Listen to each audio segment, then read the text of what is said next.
Hey everyone, had a request to do a tips and trick video, so that's going to be the main purpose of today. So let's get into it. So I took the tires and the body off my car. I'm going to go through each option part and explain why I use them. I do use lightweight axles. For the tunability option, you make the car wider or narrower. I run my car wide. Next is the harder plastics. The car is more nimble, faster, more consistent on any kind of a track surface. Longer shock shafts. Get more droop, taller front shock tower from the RB6.6 to get the up travel back from the longer shock shaft, aluminum shock caps, the clear O-rings here for the O-rings. Just all this together helps the car be free on the track, work better, jump and land better. And here in the center, I do run the longer bell cranks and steering brace.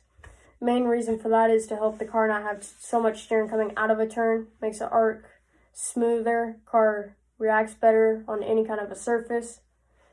So I'm going to go on to the center here. I have my ProTech Servo Hobbywing ESC ProTech 4100 milliamp battery. And this battery is a thin pack from ProTech. And the reason why I do run it is so all that weight is down low. I do run 70 grams of weight underneath, and people have asked me, why don't you just run a bigger battery?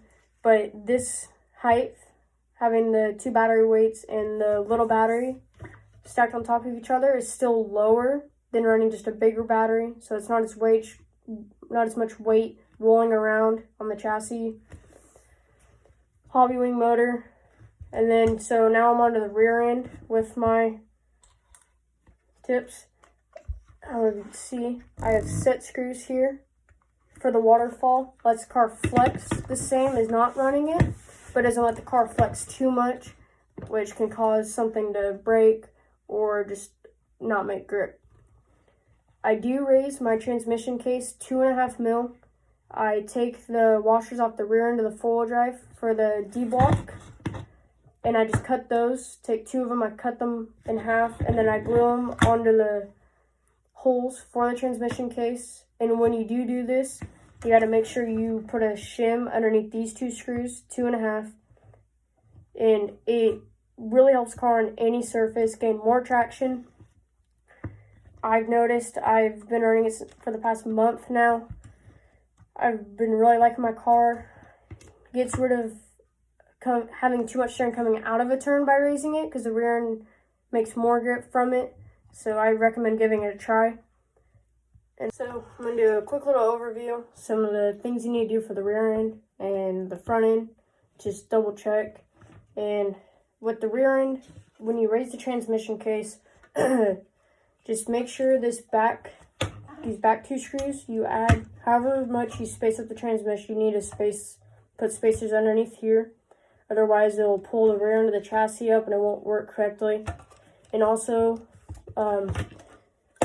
take some droop out of your car, or put more droop into it, I mean. So if you raise your transmission case up 2 millimeters, then you need to put 2 mil more droop into your car so you have the same droop in the car. And when you grind this, just make sure you don't go too far. It's pretty easy, but I mean, there's not much. I also had someone ask me if I used the quick access diff case, and I was using it for a little while, and then unfortunately it broke. But when I did have to do it, you do have to grind your C-block a little bit. At least I did with mine. And so it's just, if you do end up getting the case, it's a good case. You just can't have a hard crash. It is super easy to break. I learned that kind of the hard way.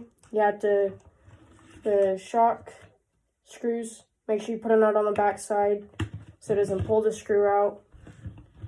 Also, I learned this from Ron Schur past weekend when I was at Coyote. I had a couple motor screws fall out, and I've never had that happen. I don't mess with my motors at all.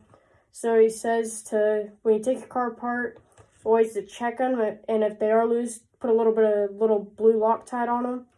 So, I mean, that's about it for my tips and trick video. Also, for the front end, did forget to mention it, is I do grind my top plate all the way pretty much until you can see the two screws up here. That's pretty much how you could gauge it for yourself. And also you can run whatever kind of size servo horn if you do this, because it won't hit the top because there's just going to be no plastic there. So also I do get my new e-buggy tomorrow, so I'm pretty excited about that.